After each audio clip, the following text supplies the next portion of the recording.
21 दिसंबर 2017 इसी दिन Elon Musk ने अपने ट्विटर हैंडल से लिखा आई लव ट्विटर।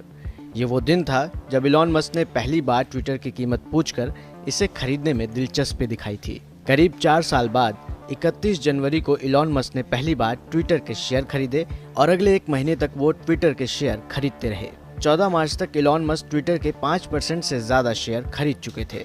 यूएस के सिक्योरिटी एंड एक्सचेंज कमीशन के अनुसार अगर कोई 5% से ज्यादा शेयर खरीदता है तो उसे कमीशन के सामने और पब्लिकली भी इसे डिस्क्लोज करना होता है। एलॉन मस्क 10 दिन के निर्धारित समय सीमा में ऐसा नहीं कर पाते हैं। 4 अप्रैल को पूरी दुनिया को पता चल जाता है कि एलॉन मस्क 9.2% स्टेक के साथ ट्विटर के सबसे बड़े शेयर होल्डर बन गए हैं। इसके बाद ट्विटर के शेयर का प्राइस बढ़ना शुरू हो जाता है। अगले ही दिन ट्विटर का बोर्ड एलॉन मस्क को सीट ऑफर करता है जिसे एलॉन मस्क एक्सेप्ट भी कर लेते हैं। 9 अप्रैल को एलॉन मस्क ट्विटर पर लिखते हैं इज ट्विटर डाइंग, जिस पर उस वक्त ट्विटर के सीईओ रहे पराग अग्रवाल एलॉन को लिखते हैं आप ट्विटर के बारे में ट्वीट करने के लिए आज़ाद हैं, लेकिन यह मेरी जिम्मेदारी है कि मैं आपको बताऊं कि ऐसा लिखना ट्विटर को बेहतर बनाने में मदद नहीं कर रहा है। इसके जवाब में एलन मस्क लिखते हैं मैं बोर्ड में शामिल नहीं हो रहा हूं, यह समय की बर्बादी है, मैं ट्विटर को प्राइवेट ले जाने के लिए ऑफर दूंगा। दरअसल यह मस्क और अग्रवाल के बीच टेक्स्ट मैसेज पर हुई बातचीत है जो एलॉन को कोर्ट में पेश करनी पड़ी थी। इससे ये भी पता चलता है कि एलॉन और पराग के बीच सब कुछ ठीक नहीं था। इसके बाद 14 अप्रैल को एलॉन मस्क $44 बिलियन का ऑफर पेश कर देते हैं। इस ऑफर के अनुसार हर शेयर के लिए उन्हें करीब $54.2 देने पड़ते। ट्विटर का बोर्ड 25 अप्रैल को इस ऑफर को एक्सेप्ट भी कर लेता है, पर यह शर्त भी रखता है कि अगर एलॉन इस डील से पीछे हटते हैं तो उन्हें $1 बिलियन की टर्मिनेशन फीस भी देनी होगी। लेकिन यहाँ पर डील जितनी आसान लग रही थी उतनी थी नहीं। 13 मई को एलॉन मस्क ट्विटर डील को होल्ड पर डाल देते हैं और इसके पीछे का कारण बताते हैं कि ट्विटर ने अपने प्लेटफॉर्म पर बोट्स की संख्या के बारे में जानकारी नहीं दी है। इसके बाद 8 जुलाई को एलॉन ट्विटर डील को टर्मिनेट कर देते हैं, जिसके बाद ट्विटर मस्क पर कोर्ट केस कर देता है। इसके जवाब में 29 जुलाई को मस्क भी ट्विटर पर काउंटर केस कर देते हैं और इसका कारण बताते हैं कि ट्विटर ने सभी जानकारियां पब्लिक की ही नहीं। वो एक के बाद एक कई डील टर्मिनेशन लेटर भेजते हैं।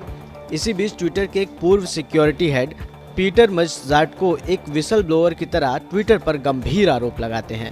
वो आरोप लगाते हैं कि ट्विटर ने रेगुलेटर्स को सिक्योरिटी रिस्क और स्पैम अकाउंट्स के बारे में मिसलीड किया है। इन आरोपों के बाद एलॉन डील को कैंसिल करने के लिए और ज्यादा उत्तेजित हो जाते हैं। लेकिन जब ट्विटर को इससे कुछ खास नुकसान नहीं हुआ और उनके वकीलों ने कहा कि हम केस हार रहे हैं, ऐसे में 4 अक्टूबर को एलॉन लिखते हैं कि डील अभी भी ओपन है। आखिरकार 27 अक्टूबर तक डील पूरी कर ली जाती है और एलॉन मस्क ट्विटर के नए मालिक बन जाते हैं। ट्विटर की कमान संभालते ही एलॉन मस्क पराग अग्रवाल समेत बहुत से टॉप मैनेजमेंट के लोगों को नौकरी से बाहर कर देते हैं। ट्विटर के मालिक बनते ही एलॉन मस्क ने ट्विटर वेरिफिकेशन को लेकर सीरीज ऑफ ट्वीट्स किए, जिसमें उन्होंने लिखा कि ट्विटर का वर्तमान blue tick system lords and peasant जैसा है और यह बकवास है। ट्विटर के ब्लू सब्सक्रिप्शन से यूजर्स को ताकत मिलेगी। इसके साथ उन्होंने 9 नवंबर को ट्विटर ब्लू सब्सक्रिप्शन को लॉन्च कर दिया। इस सब्सक्रिप्शन के अनुसार $8 देकर किसी को भी ब्लू टिक मिल सकता था। इसके अलावा कुछ और फीचर्स भी ऑफर किए जा रहे थे। सर्विस के लॉन्च होते ही कई सारे फेक अकाउंट्स बनने लगे जिनके पास ब्लू टिक आ गया था। ब्लू टिक होने के कारण ये फेक अकाउंट भी ओरिजिनल जैसे लग रहे थे। इससे ट्विटर पर काफी ज्यादा कंफ्यूजन फैल गई। कई ट्विटर अकाउंट फटाफट स्कैम फैलाने के चक्कर में भी लग गए। ट्विटर पर पेप्सी, एली लिली और नेस्ले जैसी कंपनियों के फेक अकाउंट बने और इसकी वजह से कथित तौर पर कई $बिलियन का घाटा भी हुआ। इतना होने के बाद ट्विटर ब्लू सब्सक्रिप्शन को रोक दिया गया और फिर इन्हें कुछ सुधारों के साथ 29 नवंबर को दोबारा लॉन्च करने की तैयारी की गई। इसी बीच एलॉन मस्क ने लगभग 50% एम्प्लॉयज को ट्विटर से बाहर का रास्ता दिखा दिया। अगर भारत की बात करें तो यहाँ पर कुल 230 एम्प्लॉयज थे, जिनमें से 180 को बाहर निकाल दिया गया। इसके बाद एलॉन मस्क एम्प्लॉयज को एक अल्टीमेटम मेल भेजते हैं जिसमें उन्होंने या तो एक्सट्रीमली हार्डकोर वर्किंग आवर्स चुनने का ऑप्शन दिया या जॉब छोड़ने का। इसके बाद बहुत से एम्प्लॉयज ने खुद ही इस्तीफा दे डाला।